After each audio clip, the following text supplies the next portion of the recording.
Good times, my fellow humans. If it is not good, then it's about to get better. Welcome to the Be Different podcast. My name is Nekesa Ochieng, and I am glad to have you here.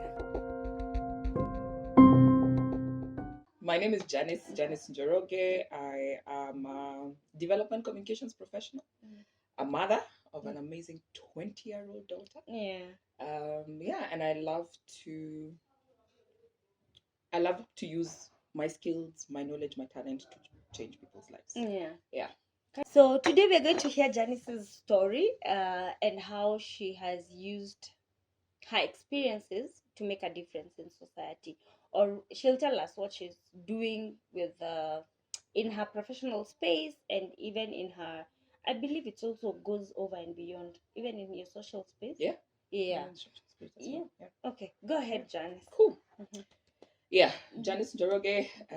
I turned 40 this year. I mean, that was a big thing. I think growing up, I hadn't thought life out this far. Yeah. So to get to 40, I was like, oh wow, and taking stock of stuff that I've achieved that I think I downplayed, but also being very aware that it's been such an intense journey. From when I was in my teens up to the present day. Anyway, backstory. Of course, growing up in Uthiru was interesting. It was a semi-urban setting, but then there's still a shags vibe to it. Growing up with access to the amenities that you would need. Yeah.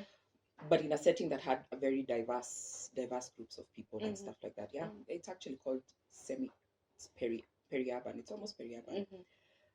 So grew up in Uthiru, went to school, went to Westlands Primary School, then went to some shags high school in Kirinyaga.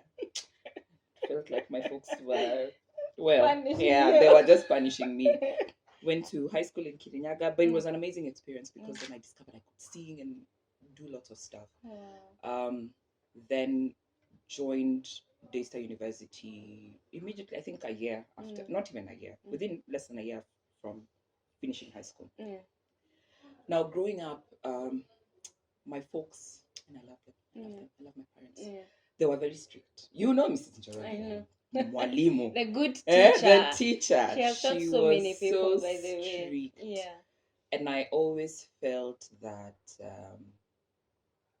I wasn't being given the kind of space I felt that I needed to do my own thing. I used to see my friends go out and party, and I'm like, why can't I do that?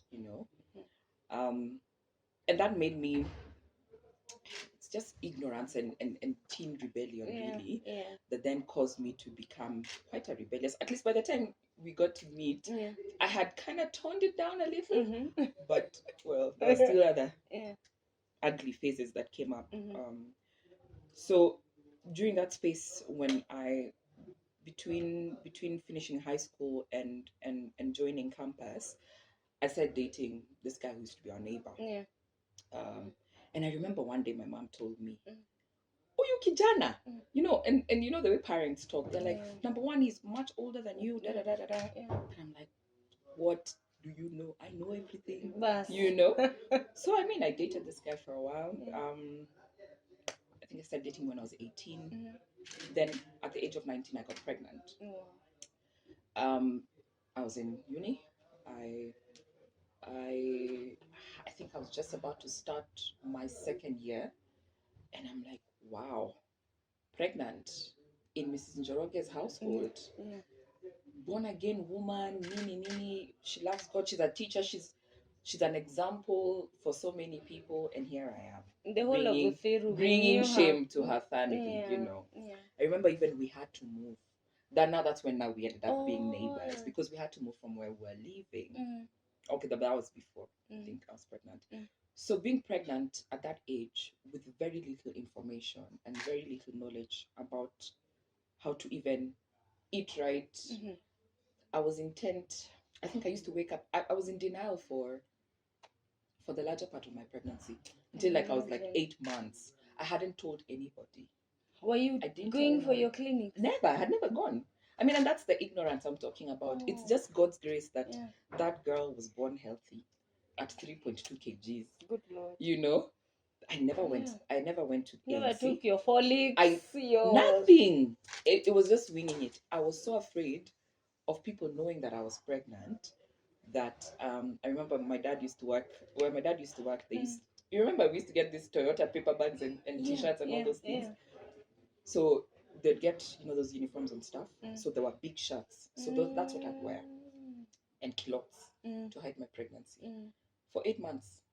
No, I think I only told one person, and the reason I told her is because I needed her to go with me to get the test done because I was so scared. That's the only reason I told her. But then in my head I was like, I hope I'll wake up one day and this pregnancy will not be here. So I was in denial. Then I realized I think I am nearing delivery, right? You're not even counting it. Do you even know how to count? What is that? What is counting? What do you know at that age? So I realized that this child is gonna come, and I haven't told anybody what's gonna happen to me when that time comes. So it's like, okay, I need to gather all the courage I can and tell my parents. And I was so afraid. I was like, it's either they're gonna kick me out, all those things, because now you've grown up hearing, you've seen when other people growing around you have gotten pregnant. I mean, and it was quite prevalent also, where we live back then, and how they're treated, and and from then on, it's like their story just dies. Did you used to notice? Yeah, it's true, and I was so afraid of that. But I'll speak to that a bit because I think I know some of the reasons why young girls end up in that kind of situation. It becomes a downward spiral, and history repeats itself. So I somehow gathered the guts. Even my own sister didn't know. Nobody knew. And there's just two of you. It's just the two of us. And here we are seeing you. You guys are like best friends. When then? Oh no, we weren't. We weren't even close. I mean, my sister and I were like day and night. Different people, like day and night. But now I love my sister. She's given us an amazing nephew that I love. Anyway, so I found the guts and told my parents. And I remember that night. I remember it was a Thursday evening. And my dad had come from work. And I think I told Mother first. I can't remember the dynamics. But my dad was like, well. You told your dad first? I told my dad. I think I told my dad first. And I'm like, my dad was like, well, what to do? I mean, it has happened, And I remember that was one of the most difficult conversations I've ever had to have with my parents. And my sister was present as well. Then I think at some point, my dad asked her to leave so that then the three of us could have a conversation. And I remember when I went to bed, my sis had written me a note and left it on my pillow. She was like, don't worry, I'll support you. And from that day, my one of my greatest supporters on my parenting journey, but also just life. And I think that's where also the dynamic between my sister and I started changing. My family was super supportive. Yes, it's done. We can't, it happened. It happened, and I could tell that it was heavy on my folks. But my dad was very clear. He said 3 things. Number 1, the fact that you're here talking to us alone,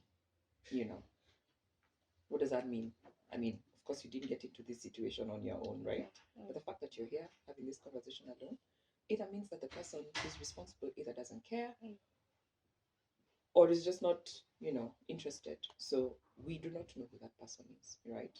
Because they're like in our space. Officially, we do not know. Okay. So that let that be very clear. Then the second thing he said is, once you have your child, you've got to go back to school. Okay. He was very clear about that. And then the third thing he said is, we are going to support you and your child until the day you're in a position to do so yourself.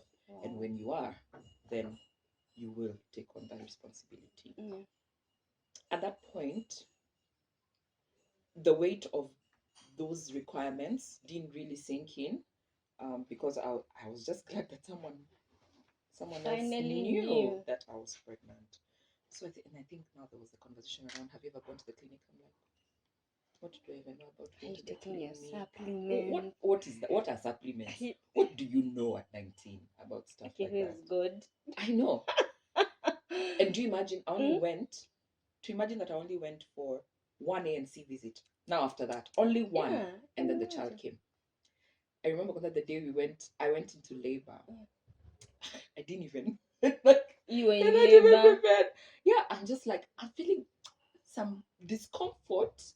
It feels like a cramp, and I'd felt like that for maybe a couple of hours You've during the day, ignored, because yeah. it was a Saturday. Mm. It was Saturday, the 29th of September 2001, Yeah. when I started feeling that. Mm. And I think I was with my friends, a few other people who had come over, and we're just chatting. Then my mom comes, and I tell her, I'm like, this is how I'm feeling. She's like, you're in labor. And I'm like, what? What do you mean I'm in labor? Yeah, so then so I was taken into hospital that night on the 29th. Then now the following day, on the 30th of September is when now my daughter was born. Yeah. And I remember I've never felt so alone in that, because my folks took me, Yeah. and the doctors are like, okay, fine, she's in labor. I mean, There's it's nothing gonna you take a while. can do, you guys. We'll just let it take its course. So my folks left me in the hospital. I remember in the labor ward where I was put. I was Yeah. put next to this other lady, Mm. and she had had a stillbirth, and she was crying, pain, anguish. You can hear her pain. And then I'm sitting there, this little girl who has no clue what she's about to get into. And I mean, I'm in pain, so mine is a different kind of pain. It's physical, and hers was overly heavy and emotional. And then now going out, just being there through the night, and I remember some of those nurses were so rude. So you're young, you have no clue, you feel that you need support, but who cares right now? You don't even know how to ask. Who cares? Yeah. And it was a public hospital. I remember. I won't mention the name, but yeah. And the nurses were just rude. And I think I even remember one person, one of the nurses making a comment, especially now during the delivery process. And I was like, man, you don't talk to people like that. You don't have a relative around you. I was when alone. You're pushing. In the delivery room. I was alone. So my folks had told me, "Oh, we'll come see you when we are coming from church tomorrow." So by the time they were getting there, my baby had just been born. So yeah, I have never felt so alone in my life. Were they telling you now this is the time to push? Yeah, they were. And now that's the process where one of the nurses made some nasty comment. Yeah. And I was like, what? It's like you being told you're being punished for Yeah, your sins. yeah, exactly. I can imagine. And in not so polite language. I was like, man, I just want to die, So then comes my baby, and we discharged, I think maybe a day later or something, because it was a natural birth. A healthy child, honey, it's just God. It's anyway. We go home now dealing with the reality of having a child. She would not stop crying. She would cry, I cry. Like we would just cry together. But my folks were so helpful. My sister was a star. And I think she was doing her driving classes or something like that. So she would go to, before she leaves, she'd fix for me uji and everything, and she'd leave everything prepared. My lunch was ready. So I felt very, very supported. But I think I was also struggling with what that reality meant for me.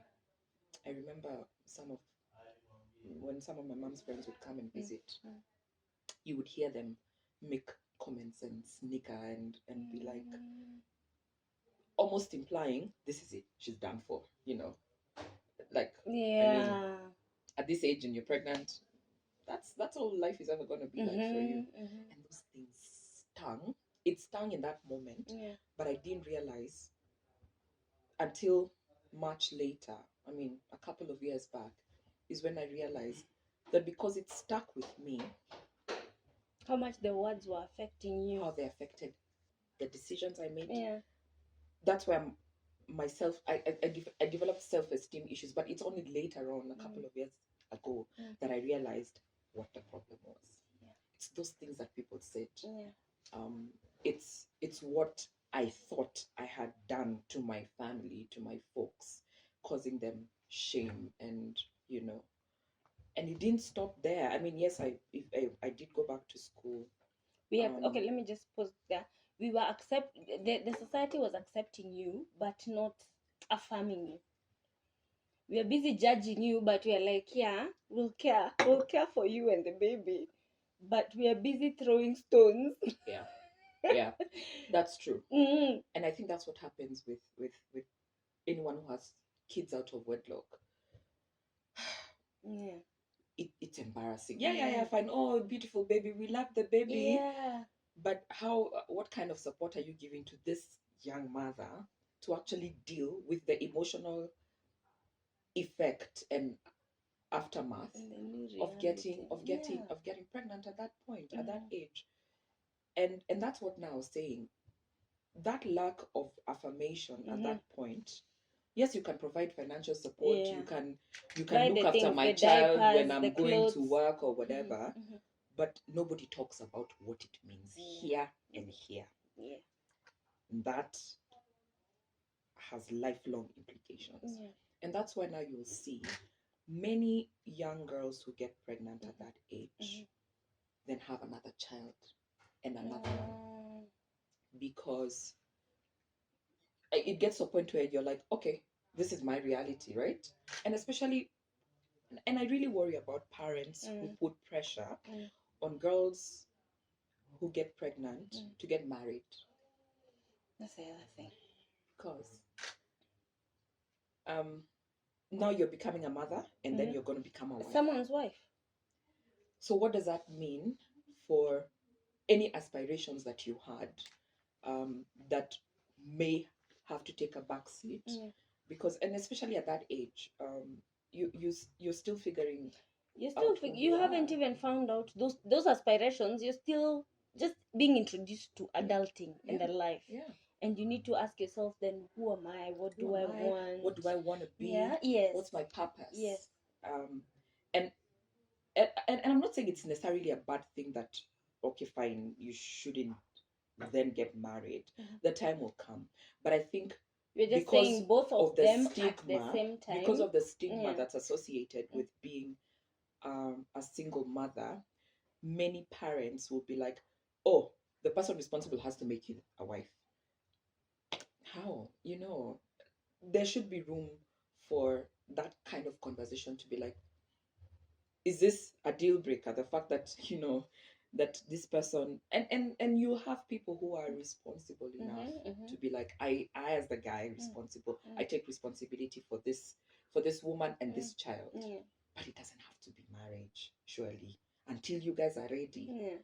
So now imagine now in that setting, if, like, for example, if my folks hadn't been very candid and said, you must go back to school, what would have become of me?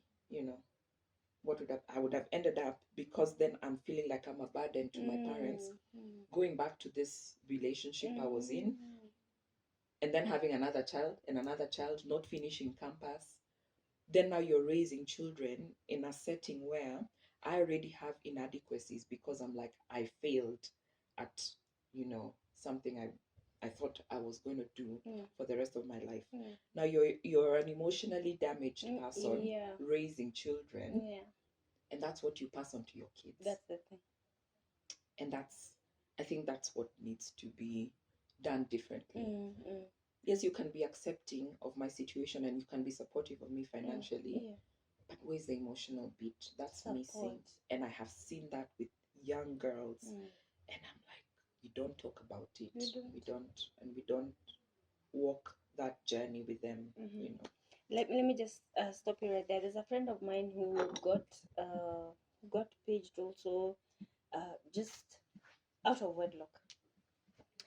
And interestingly enough, we are still friends. We've walked the journey together. Now she's a mother of 2. And there's something she keeps mentioning. And I'm just like, she said, none of you told me that what I did was wrong.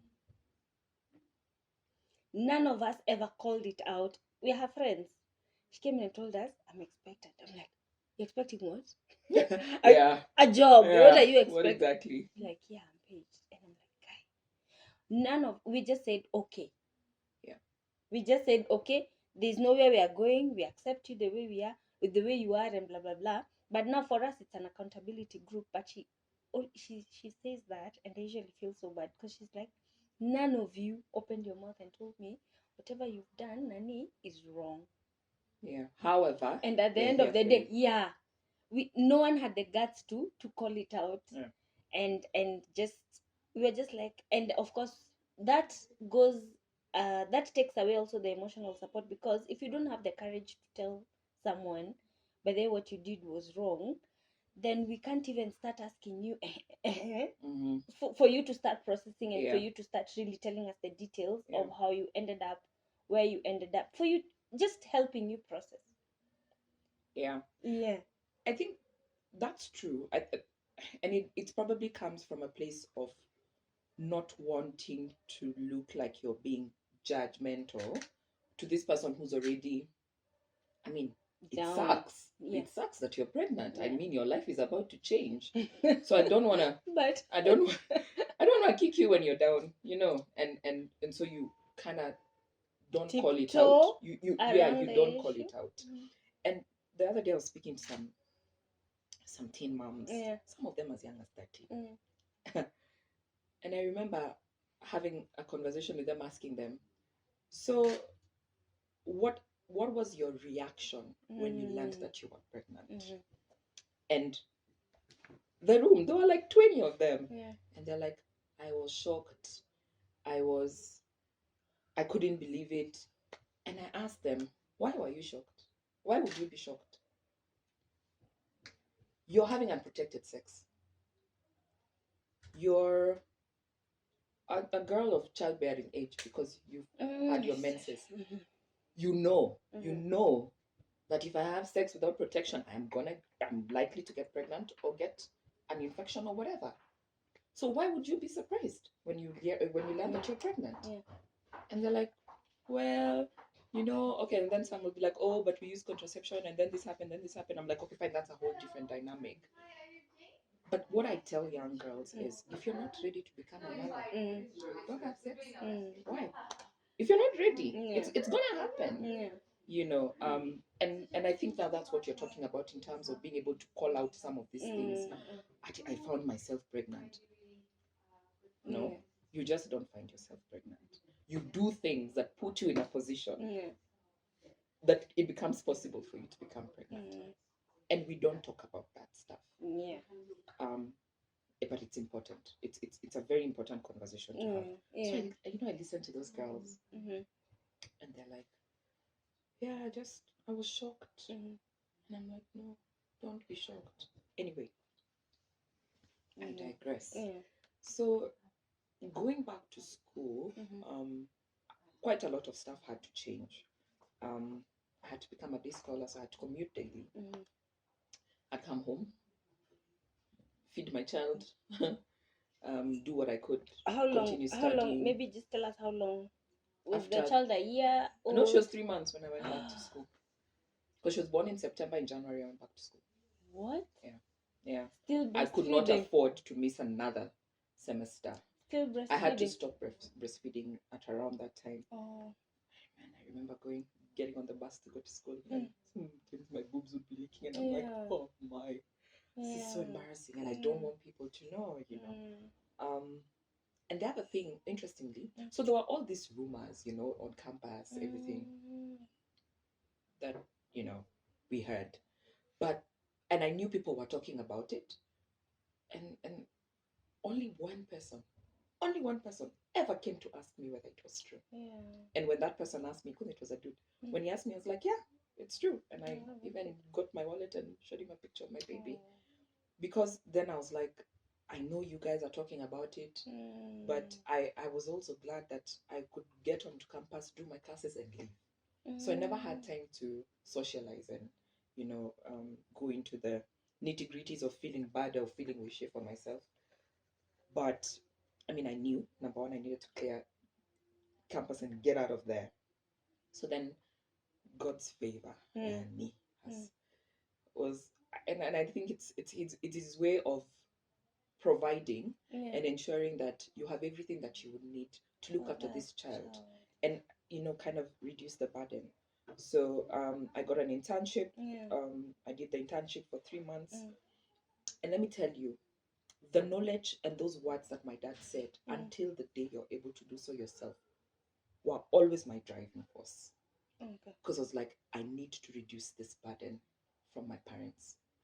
I need to get to a place where I can provide for me and my child. So that's how I showed up at work. A game. I was like, I have an opportunity to learn, I'm gonna learn. I'm gonna, engage with people who know stuff. And that's when actually that's when I realized, because I trained in broadcast communication. But then when I went into internship, I started doing a lot of other comm stuff, like website management, writing and stuff like that. And I was like, this is not bad. That's actually how I got into the development comms for development space. And I realized, you know what, I no longer want to be these dreams I had of reading the news, being a news anchor. Yeah, we used to find it was like so a cool, posh, yeah. And I am thankful that didn't happen, because then I found my purpose somewhere along that path. So when I went to work, I worked. I learned new skills, and as a result of that, even when I was doing my internship, they're like, okay, this is great talent. Would like to keep this talent. And so I remember when I used to do my internship, I think we used to be given like 500 bob per day or 300 bob per day for lunch. So when I'd get it at the end of the month, that's what I'd use to buy diapers and stuff like that for my daughter. And then some of it to party. And now that's the other thing. Your life went I was on in denial. To a great extent. I was in denial that your life is different. You're a parent. So I still went about partying. My sister was the parent. Sleep with the baby. She was the parent. And I really did. I tried to move on with life as if it hadn't happened, So I went back to my partying ways. I would spend nights out sometimes, come back home. I remember calling her help, and I'm like, open the door for me. You remember? Lisa, tell her, please open the door for me. And then, and that's the other thing. God put different people in my life that sort of fill the gaps. Covered you, kabisa. They covered me, which is not necessarily a bad thing, but it gave me excuses, to escape certain responsibilities. And I know many young girls in that position don't always have that kind of support. So but I'm sure, an amazing nanny. I'm sure also you were not aware. I wasn't. I don't think you were aware I wasn't. that you are purposely doing this thing.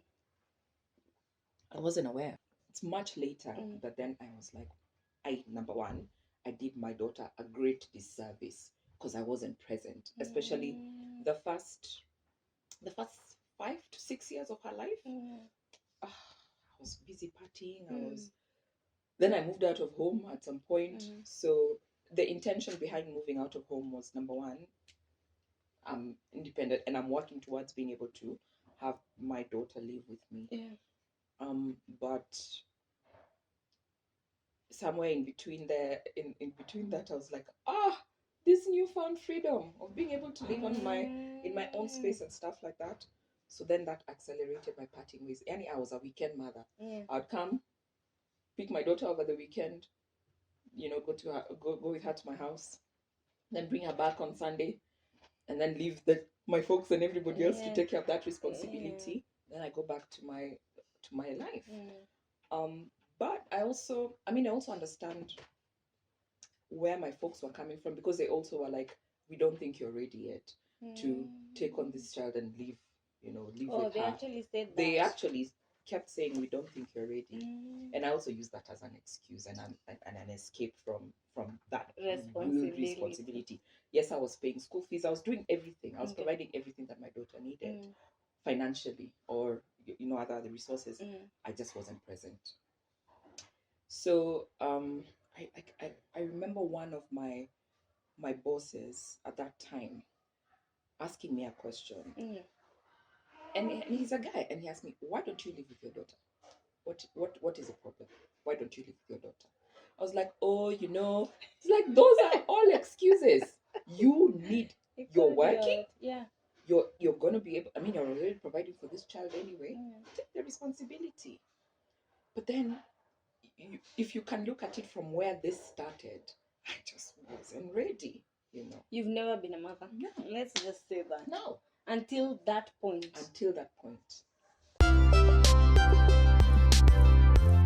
It is always a pleasure to have hosted you. Thank you for listening. Follow us on the socials, Instagram and Twitter at BeDifferentKE, at I am Nekesa. Facebook is Nekesa Ochieng. Let's keep talking.